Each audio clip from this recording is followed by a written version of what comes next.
છો બધા મજામાં? Welcome to all in my second video. ગઈકાલના વિડીયોમાં આપણે એવું જોયું હતું કે ભાઈ કઈ રીતે પ્રોનાઉનને આઈડેન્ટિફાઈ કરવા. તો આજના વિડીયોમાં આપણે પ્રોનાઉનથી આગળ વધીને કેટલીક નવી એક્સરસાઇઝ તરફ જઈશું અને તમને એક આજે નવો કન્સેપ્ટ ઇંગ્લિશમાં ક્લિયર કરાવીશ કે ભાઈ વાક્ય શું હોય, એટલે કે વોટ ઇઝ સેન્ટેન્સ અને સેન્ટેન્સનું સ્ટ્રક્ચર શું હોય. તો first of all let's revise yesterday's topic કે ભાઈ પ્રોનાઉન શું હોય એને આપણે એકવાર રિવાઇઝ કરીએ તો તમને બધાને ખબર છે કે પ્રોનાઉનની ડેફિનેશન એવી થાય કે જે નાઉનની જગ્યાએ વપરાય એને આપણે શું કહીશું? પ્રોનાઉન. પ્રોનાઉન ઇંગ્લિશમાં કેટલા છે? તો આઈ એટલે હું, વી એટલે અમે, યુ એક વચનમાં હોય તો તું, યુ બહુવચનમાં હોય તો તમે, હી શી ઇટ તે એના અર્થમાં છે હી પુરુષ માટે, શી સ્ત્રી માટે અને ઇટ નિર્જીવ કે પ્રાણી માટે વપરાય અને ધે હોય તો એ તમામ માટે એટલે કે તેઓના અર્થમાં પ્રોનાઉનનો યુઝ થતો હોય છે. બરાબર. આજે ડે 2. આજે આપણે જોવાના છે હાઉ ટુ મેક સેન્ટેન્સીસ, કે ભાઈ વાક્યો કેવી રીતે બનાવવા. તો વાક્ય બનાવવા માટે ફર્સ્ટ ઓફ ઓલ તમારે વાક્ય રચના સમજવી પડે, કન્સ્ટ્રક્શન સમજવું પડે. તો હું તમને વાક્યનું બંધારણ સમજાવું. જુઓ, કન્સ્ટ્રક્શન ઓફ અ સેન્ટેન્સ, વાક્યનું બંધારણ એટલે શું? તો વાક્ય સૌપ્રથમ જે સાદું વાક્ય હોય ને, જેને આપણે એસર્ટિવ સેન્ટેન્સ કહીએ, એની શરૂઆત પહેલાં કર્તાથી થાય. ફર્સ્ટ ઓફ ઓલ તમે એવું સમજો કે વાક્યમાં 3 પ્રકારના ફેક્ટર્સ આવે. પહેલું છે કર્તા, બીજા નંબરે છે ક્રિયાપદ અને ત્રીજા નંબરે છે કર્મ. બરાબર છે. એટલે વાક્યમાં મુખ્યત્વે 3 ભાગનો સમાવેશ થાય છે. એક ભાગનું નામ છે કર્તા, બીજા ભાગનું નામ છે ક્રિયાપદ અને ત્રીજા ભાગનું નામ છે કર્મ. ઓકે, હવે આપણે દરેકને ડિટેલમાં જોઈએ કે ભાઈ સબ્જેક્ટ કોને કહેવાય. ફર્સ્ટ ઓફ ઓલ એ કહી દઉં તમને કે કર્તા ને સબ્જેક્ટ કહેવાય છે, ક્રિયાપદને વર્બ કહેવાય છે અને કર્મને ઓબ્જેક્ટ કહેવાય છે. એટલે આ તમારે ધ્યાનમાં રાખવાનું રહેશે. નેક્સ્ટ, ઓકે, હવે જરા અહીંયા ધ્યાન આપજો. કર્તા એટલે શું? તો વાક્યમાં જે ક્રિયાનો કરનાર હોય, હે ને, વાક્યમાં જે ક્રિયાનો કરનાર હોય એને આપણે શું કહીએ છીએ? તો એને આપણે કહીએ છીએ કર્તા. What is subject? ઓકે, તો વાક્યમાં જે ક્રિયાનો કરનાર હોય એને આપણે કર્તા તરીકે ઓળખીએ છીએ. અહીંયા જો એવી રીતે ના ખ્યાલ આવતો હોય તો અહીંયા મેં એક ડેફિનેશન લખી છે, એ જોઈએ આપણે. વાક્યમાં હું વડે પ્રશ્ન પૂછવાનો તમારે. હું એટલે કોણ. વાક્યમાં જ્યારે પણ તમે કોણ વડે પ્રશ્ન પૂછશો ને તો તમને ક્રિયાનો કરતાર મળશે. બરાબર છે. ક્રિયાનો જે કર્તા છે એ મળી જશે.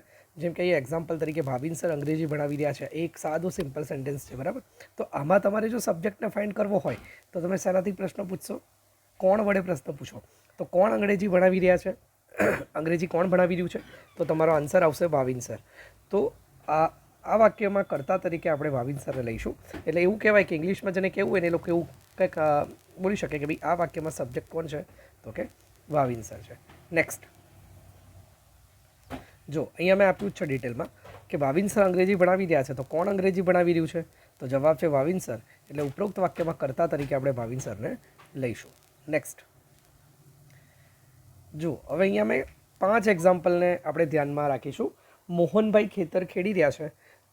તો ફ્રેન્ડ્સ, હું વડે પ્રશ્ન પૂછો કે કોણ ખેતર ખેડી રહ્યું છે, તો તમને આન્સર શું મળશે? મોહનભાઈ. એટલે આ વાક્યમાં કર્તા કોણ છે? તો કે મોહનભાઈ છે. ત્રીજું વાક્ય, આશા નવલકથા વાંચી રહી છે. તો કોણ નવલકથા વાંચી રહ્યું છે? તો ઓબ્વિયસલી જવાબ મળશે આશા. તો આ વાક્યમાં સબ્જેક્ટ તરીકે શું છે? આશા છે. મયુર શાળાએ જાય છે. કોણ શાળાએ જાય છે? તો આન્સર મળશે મયુર. પ્રિતેશ કમ્પ્યુટર ચલાવી રહ્યો છે. હવે તો આઈ થિંક કે તમારે પ્રશ્ન પૂછવાની જરૂર પણ નહીં પડે. એટલે કર્તા તરીકે કોણ આવશે? પ્રિતેશ.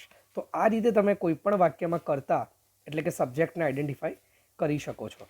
આ જે સબ્જેક્ટ આઈડેન્ટિફાઈ કરવાનું તમને આગળ એક ડિફિકલ્ટ ટોપિક, જેને ઇંગ્લિશમાં એક્ટિવ પેસિવ કહેતા હોઈએ છીએ, એમાં પણ તમને આ ટોપિક ખૂબ જ કામ લાગશે.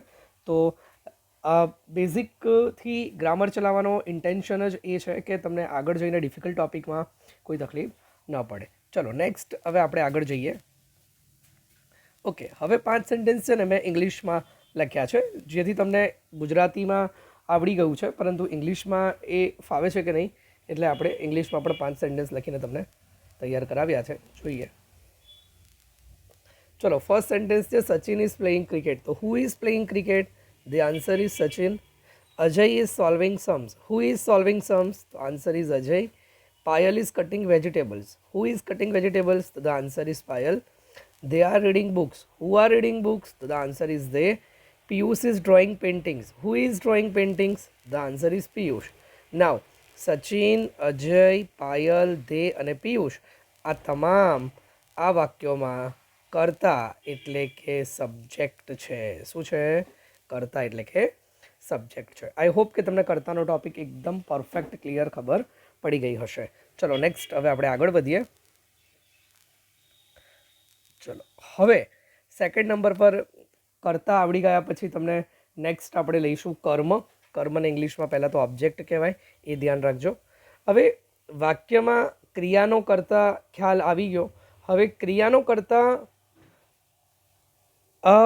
ક્રિયા વડે શું કરી રહ્યા છે, ઇન ધ સેન્સ કે વાક્યમાં શું વડે પ્રશ્ન પૂછવાથી તમને શું મળશે? તો કે કર્મ મળશે. કેવી રીતે? તો કે ભાવિનસર અંગ્રેજી ભણાવી રહ્યા છે, તો ભાવિનસર શું ભણાવી રહ્યા છે? તો ધ આન્સર ઇઝ અંગ્રેજી. બરાબર છે. તો અહીંયા આ વાક્યમાં કર્મ તરીકે શું છે? તો કે અંગ્રેજી છે. બરાબર. નેક્સ્ટ જો અહીંયા ડિટેલમાં લખ્યું છે ભાવિનસર શું ભણાવી રહ્યા છે, તો જવાબ છે અંગ્રેજી. નેક્સ્ટ હવે છે ક્રિયાપદ એટલે શું. પણ ક્રિયાપદ એટલે શું જોતા પહેલાં આપણે પહેલાં જે ઉપરોક્ત વાક્યો લખ્યા હતા એમાં કર્મને આઈડેન્ટિફાઈ કરી લઈએ, એટલે તમને શું છે ખ્યાલ આવી જાય કે ભાઈ કર્મ શું છે. ઓકે, ચલો ફરી પાછા ઉપર તરફ જઈશું આપણે.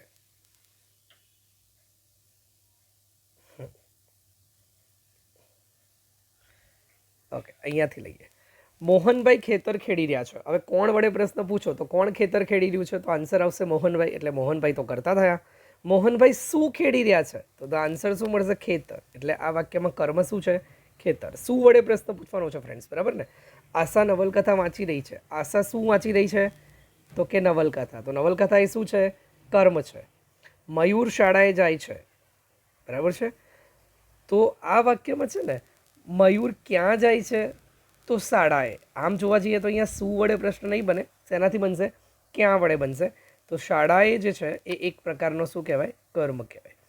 પ્રિતેશ કમ્પ્યુટર ચલાવી રહ્યો છે. પ્રિતેશ શું ચલાવી રહ્યો છે? તો ધ આન્સર ઇઝ કમ્પ્યુટર. એટલે ખેતર, નવલકથા, શાળા અને કમ્પ્યુટર એ એક ઓબ્જેક્ટનું કામ કરે છે, એટલે કે કર્મ તરીકે કામ કરે છે. હવે આપણે ઇંગ્લિશમાં જોઈએ આને. Sachin is playing cricket. What is Sachin playing? તો the answer is cricket. Ajay is solving sum. What is Ajay solving? Answer is sums. Payal is cutting vegetables. What is Payal cutting? તો જવાબ છે વેજીટેબલ્સ.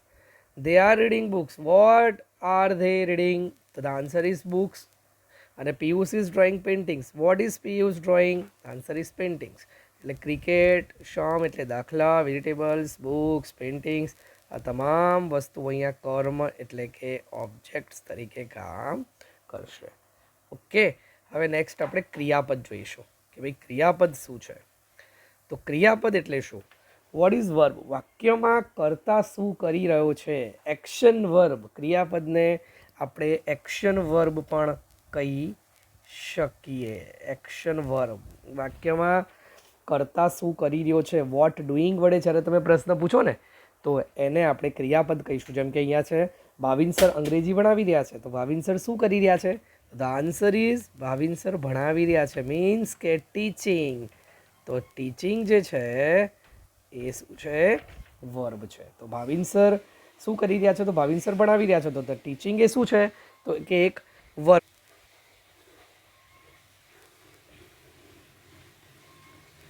હવે આપણે ઉપરોક્ત 5 વાક્યમાં જોઈ લઈએ એટલે તમને આઈડિયા આવી જાય કે ભાઈ આમાં વર્બ શું છે. પહેલા નંબરનું સેન્ટેન્સ જુઓ. મોહનભાઈ ખેતર ખેડી રહ્યા છે. તો મોહનભાઈ શું કરી રહ્યા છે? ખેડી રહ્યા છે. તો ખેડી રહ્યા છે એ ક્રિયાપદ છે. આશા નવલકથા વાંચી રહી છે. આશા શું કરી રહી છે? વાંચી રહી છે. તો વાંચી રહી છે એ ક્રિયાપદ છે. મયુર શાળાએ જાય છે. મયુર શું કરે છે? જાય છે. પ્રિતેશ કમ્પ્યુટર ચલાવી રહ્યો છે. પ્રિતેશ શું કરે છે? ચલાવી રહ્યો છે. બરાબર છે. તો આ તમામ જે છે એ ક્રિયાપદ છે ફ્રેન્ડ્સ. ક્રિયાપદ એટલે શું કહેવાય? વર્બ. ઓકે, નેક્સ્ટ અહીંયા જોઈએ. Sachin is playing cricket. Sachin cricket રમી રહ્યો છે. What is Sachin doing? તો playing. What is Ajay doing? તો solving. What is Payal doing? Cutting. What are they doing? Reading. What is Piyush doing? Drawing. તો અહીંયા જેટલા પણ વોટ ડુઈંગ શું કરી રહ્યા છે ને એના આન્સરમાં જેટલા પણ જવાબો આવશે ને એ બધા ફ્રેન્ડ્સ શેનું કામ કરશે તો કે ક્રિયાપદનું કામ કરશે. It is a verb. I hope કે તમને ક્લિયર ખબર પડી ગઈ છે. નેક્સ્ટ હવે આપણે એક બેસ્ટ એક્ઝામ્પલમાં જોઈ લઈએ. આજે જે શીખ્યા છે આપણે, તો જો ઇંગ્લિશમાં એક સેન્ટેન્સ છે કે ભાવિન્સર ઇઝ ટીચિંગ ઇંગ્લિશ. ફ્રેન્ડ્સ, આ સેન્ટેન્સ કયા કાળમાં છે, શું છે, એ બધું આપણે ફરીથી આગળ જોવાના જ છે, બરાબર છે. પરંતુ અત્યારે જે ટૉપિક આપણો ચાલ્યો છે એના પર જ ફોકસ કરશો તો આઈ હોપ કે તમને ઇંગ્લિશ શીખવામાં સરળતા રહેશે.